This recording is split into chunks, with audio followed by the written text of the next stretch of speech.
एक ट्वीट आती है, 5 मिनट बाद कोई और ट्वीट आती है, फिर कुछ और होता है, फिर कुछ और होता है। मेरा ख्याल है कि अगर हम अमन चाह रहे हैं तो इसका मोबाइल फोन इसके हाथ से छीन कर इसके हाथों में नोकिया 3310 दे दें ताकि वो ट्वीट ना कर सकें। अब ये भी ऐड मुमकिन है कि नेतन्याहू की अलमारी के अंदर एक तिजोरी में एक 20 GB की यूएसबी पड़ी हुई है जिसमें ट्रंप के वीडियोस हैं। अगर ऐसा है तो फिर तो जंग नहीं रुकने वाली। वो पाकिस्तान में अमेरिका या अमेरिका के साथ जो मिलते हुए मुज़ाकरात हैं उन पर बात होगी। ईरानियन मीडिया का कहना है कि ये एक बायलैटरल दौरा है और पाकिस्तान, पहले वो पाकिस्तान आएंगे, फिर वो मॉस्को जाएंगे और फिर वो मस्कत जाएंगे। ये बिल्कुल इस वक्त सिर्फ कॉशियस ऑप्टिमिज्म की जरूरत है, और ऑप्टिमिज्म से ज्यादा कॉशन की जरूरत है। कोई इस उम्मीद को लेकर ना बैठे कि कोई इस अभी आज रात जो बातचीत मुमकिन बातचीत होगी उससे कोई देर पा हल निकलेगा। Certainly it is a positive step, लेकिन ये फाइनल स्टेप नहीं है। तो हमें भी अपनी एक्सपेक्टेशंस को थोड़ा सा नीचे रखना चाहिए। वैसे भी मेरी अपनी जाती राय भी ये होती है कि बंदे को ना कुछ ज्यादा जिंदगी से कोई बेहतरी की उम्मीद नहीं रखनी चाहिए। अगर बेहतरी हो गई तो सौ बिस्मिल्लाह, लेकिन अगर नहीं हुई तो कम से कम हम मायूस नहीं। अस्सलाम वालेकुम नाज़रीन, मैं हूं आपका मेज़बान अली तारिक और आप देख रहे हैं कैपिटल टीवी। ईरान अमेरिका के जो मुज़ाकरात हैं, एक बार फिर ये खबरें सामने आ रही हैं कि आज रात जो है ईरानी वफ़द और अमरीकी वफ़द जो है पाकिस्तान पहुंचेगा और जो मुज़ाकरात का दूसरा राउंड था वो इस्लामाबाद में होगा। इससे पहले भी एक राउंड जो है मुज़ाकरात का इस्लामाबाद में हो चुका है, लेकिन उसके बाद जो अमेरिका ने सीज़ फायर किया था उसकी खिलाफ वर्जियाँ की। लेकिन जो मंगल को मुज़ाकरात होने थे वो ईरानी जो क़यादत थी उन्होंने इनकार कर दिया आने से, इसी वजह से कि अमेरिका ने नाकाबंदी कर लिया। हमारे साथ इस वक्त पाकिस्तान के सीनियर जर्नलिस्ट जो है ज़रार खोरोसा मौजूद हैं, और ये जो ईरान अमेरिका इस वक्त जो जंग है गहरी नज़र है उन पर, और सारी चीज़ें जो हैं इनसे पूछेंगे। सर बहुत बहुत शुक्रिया आपका कीमती वक्त देने का। ये बताइएगा कि अब ये जो दोबारा ब्रेक थ्रू हुआ है, ईरानी वफद पाकिस्तान आ रहा है, इससे पहले अब्बास अरागची साहब जो हैं उनकी मुलाकात, उनकी टेलीफोनिक गुफ्तगू होती है अस्करी और सियासी लोगों से। उसके बाद अब ये खबर आ रही है कि दोनों वफूद पाकिस्तान पहुंचेंगे और मुज़ाकरात होगा। ये क्या माहौल बनता दिखाई दे रहा है सर? अच्छा, पहले तो मैं थोड़ा क्लैरिफाई करूं कि अराची साहब के की आमद मुतवक्को है। इस वक्त हमारे पास ऐसी कोई खबर नहीं है, ना ही ऐसी कोई कॉन्फर्मेशन है कि अमेरिका से भी एक वफ्द आएगा। और इससे मेरी मुराद जाहिर है विटकॉफ, कुशनर और जेडी वैंस, ऐसी कोई खबर नहीं है, ना ही अमेरिका से ना ही पाकिस्तान से। हाँ, ये बात एक की जा रही है कि यहाँ पर शायद पहले से ही, क्योंकि अमेरिका की सिक्योरिटी टीम पहुंची हुई थी, हो सकता है कि उनके कुछ नुमाइंदे यहाँ पर हैं। और हो सकता है, मैं एक बार फिर कहूंगा, हो सकता है कि उनकी कोई मुज़ाकरात हो ईरान की वक्त के साथ। अब इसके कहने के साथ ये भी कहना जरूरी है कि अगर आप ईरान की तरफ से जो बयानात आए हैं, अगर आप उनको थोड़ा सा केयरफुली पढ़ें, तो उसमें ये इस बात को डाउन प्ले किया जा रहा है कि वो पाकिस्तान में अमेरिका या अमेरिका के साथ जो मिलते हुए मुज़ाकरात हैं उन पर बात होगी। ईरानियन मीडिया का कहना है कि ये एक बायलैटरल दौरा है और पाकिस्तान, पहले वो पाकिस्तान आएंगे, फिर वो मॉस्को जाएंगे और फिर वो मस्कत जाएंगे। तो आप देख सकते हैं यहां पर कि वो एक्सपेक्टेशंस को थोड़ा सा मैनेज कर रहे हैं। यहां पर मेरी भी यही इल्तिजा होगी कि हम भी अपना थोड़ा सा हाथ हौला रखें। ये बिल्कुल इस वक्त सिर्फ कॉशियस ऑप्टिमिज्म की जरूरत है, और ऑप्टिमिज्म से ज्यादा कॉशन की जरूरत है। कोई इस उम्मीद को लेकर ना बैठे कि कोई इस अभी आज रात जो बातचीत मुमकिन बातचीत होगी उससे कोई देर पा हल निकलेगा। जी।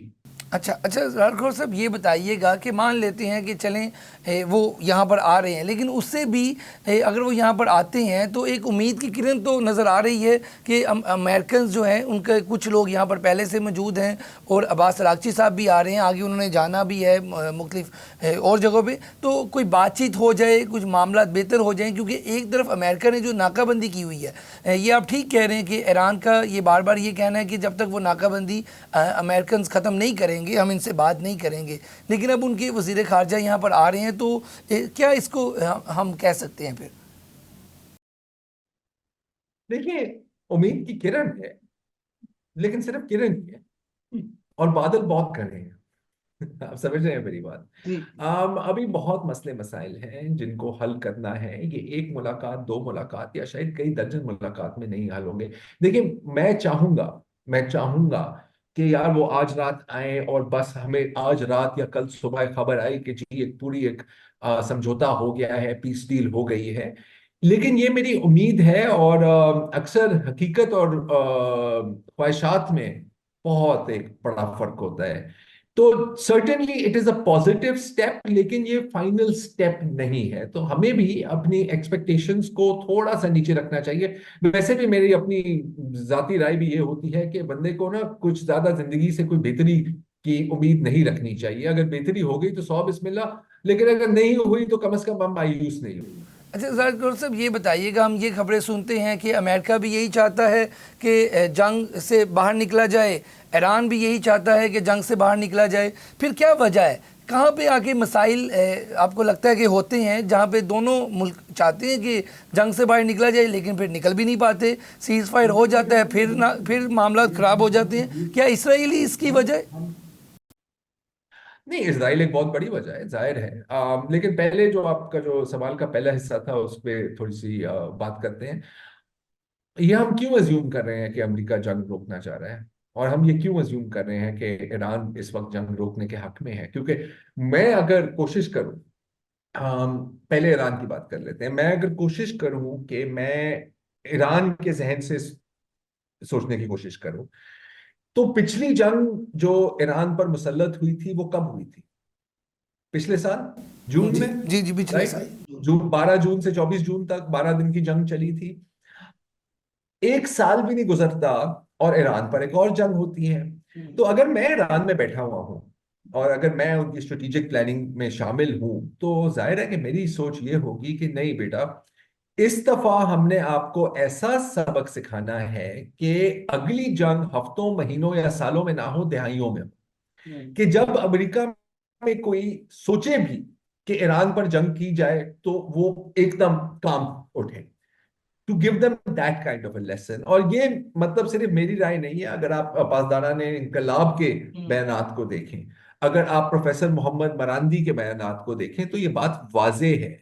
उनका बार बार कहना है कि जी हम एक लंबी तवील जंग के लिए तैयार हैं। इसका ये मतलब नहीं है कि हम जंग चाह रहे हैं, लेकिन जो जंग हमारे पर मुसल्लत हुई है हम उसको उस वक्त तक नहीं खत्म करना चाहेंगे जब तक हमने इतना नुकसान ना किया कि अगली जंग को पोस्टपोन किया जाए। ये एक साइकिल बनी हुई है ना, कि बमबारी होती है, उसके बाद मुज़ाकरात होते हैं, सीज फायर होती हैं, फिर कुछ माह बाद दोबारा बमबारी हो जाती है। मेरा ख्याल है कि ईरान चाह रहा है कि one time and for all, once and for all, इस साइकिल को तोड़ा जाए। अब जहां तक अमेरिका की बात है, तो अब मतलब क्या कहा जाए ट्रंप साहब के बारे में।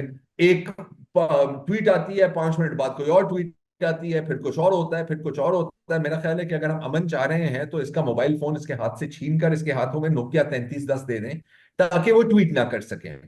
और फिर है थर्ड फैक्टर जो है इजराइल, नेतन्याहू। अब ये भी ऐन मुमकिन है कि नेतन्याहू की अलमारी के अंदर एक तिजोरी में एक 20 GB की यूएसबी पड़ी हुई है जिसमें ट्रंप के वीडियोस हैं। अगर ऐसा है तो फिर तो जंग नहीं रुकने वाली। मेरा ख्याल है कि जो ज्यादा जो रियलिस्टिक व्यू है वो ये है कि नेतन्याहू ने ट्रंप को एक ख्वाब बेची है। और वो ख्वाब क्या थी? वो ख्वाब ये थी कि जी 1979 से सर, जो मसला कोई अमेरिकन सदर नहीं हल कर सका, आप हल कर देंगे। आपको तारीख फातेह ईरान कहलाएगी और बस बल्ले बल्ले होंगे, and you will be the greatest American president in history. और ट्रंप के बारे में हम एक चीज जानते हैं कि वो नरगिसी मिजाज का मालिक है, नरगिसी मिजाज का मालिक है। He is a narcissist. और नार्सिसिस्ट को चाहिए होता है कि सर आपको बस, उनको वो ये सुनना चाहते हैं कि सर तुसी ग्रेट हो, सर कमाल कर देते आपसे बेहतर तो कोई मतलब दुनिया में जीनियस ही नहीं पैदा हुआ। वो बड़े खुश हो जाते हैं। तो ट्रंप ने, नेतन्याहू ने भी उसको लंबा चौड़ा मक्खन लगाया, मारा होगा, और उसको ये एक फैंटेसी बेच दिया। अब उसने वो फैंटेसी खरीद लिया, लेकिन अब वो कह रहा है कि यार, जैसे अक्सर होता है ना कि आप कोई चीज खरीद लेते हैं और फिर कहते हैं कि यार ये तो गलती हो गई और अब तो मैं इसको वापस ही नहीं कर सकता, तो चलो इसको ओलेक्स पे सस्ते दामों में बेच देते हैं। अभी शायद अमेरिका इसी कोशिश में शामिल है कि किसी तरह यहां से निकल जाए। लेकिन मेरा ख्याल है कि ईरान की थिंकिंग ये है कि इस वक्त अपर हैंड हमारा है, और हम इनको इतनी आसानी से यहां से निकलने नहीं डालेंगे, नहीं जाने देंगे। और दूसरी, कि वो ये भी दिखाना चाह रहे हैं अपने पड़ोसियों को, और पड़ोसियों से मेरी मुराद है जो खलीजी रियासतें हैं, यूएई, सऊदी अरब, कतर, कुवैत, बहरीन, कि आप, अमेरिका तो एक दिन चला जाएगा लेकिन हम इधर ही होंगे और आपको हमारे साथ ही डील करना होगा। तो अगर हम इस नुक्ता नजर से देखें तो मेरा नहीं ख्याल कि ईरान बहुत जल्दी में है। अच्छा असरार खोर साहब, ये बताइएगा फिर इसका एंड क्या नज़र आता है जब ईरान भी इस वक्त जंग चाहता है, अमेरिका भी ये चाह रहा है कि ठीक है इसराइल उनको इस वक्त सारे पीछे से पुश कर रहा है, तो फिर इसका एंड क्या नज़र आता है आने वाले एक, अभी तो तकरीबन 56 दिन हो गए इस जंग को, अगर ये 56 दिन और चलती है तो फिर दुनिया किस तरफ जाती हुई दिखाई दे रही है सर आपको? तबाही की तरफ, जाहिर है। इस वक्त अगर आप देखें तो अगर आप इंटरनेशनल एनर्जी एजेंसी के चीफ की जो कल का बयान है, अगर आप उसको जरा देखें एक दफा, तो उनका कहना है कि the world is facing the greatest energy security crisis in history. ठीक है, ये कोई छोटी बात नहीं है सर। इस वक्त जो ऑयल रिजर्व्स हैं, और मैं बात कर रहा हूँ स्ट्रेटेजिक ऑयल रिजर्व्स की, जो जिन जिन ममालिक के पास पैसे होते हैं ना, वो पेट्रोल, वो तेल खरीद के ना रखते जाते हैं। और जैसे आप कभी कभी कहते हैं कि यार हो सकता है कल हड़ताल हो जाए, तो आज ही सारा घर का किचन का सामान उठा के रख लें, तो तेल के साथ भी वो कमोपेश यही कर रहे होते हैं। इस वक्त उनकी जो स्ट्रेटेजिक रिजर्व्स हैं ग्लोबली, वो एट द लोएस्ट पॉइंट है जो कभी तारीख में हमने देखा है, राइट।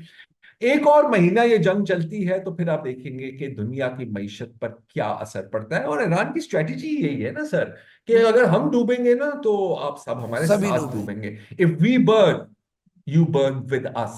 ये है ईरान की स्ट्रेटेजी। तो मेरा तो ख्याल है कि इस वक्त 33% मुमकिन है कि एक अमन मुआहिदा हो जाए। 33% ये भी मुमकिन है कि जंग जारी रहे या दोबारा शुरू हो। और 33% ये भी मुमकिन है कि एक अजीब सी सूरत हाल पैदा हो जिसमें ना अमन हो और ना जंग हो। और मैं अब अगेन, मैं जानता हूं कि हम सब चाहते हैं कि हाँ या ना में जवाब दें। आप हाँ या ना में जवाब क्यों नहीं दे रहे?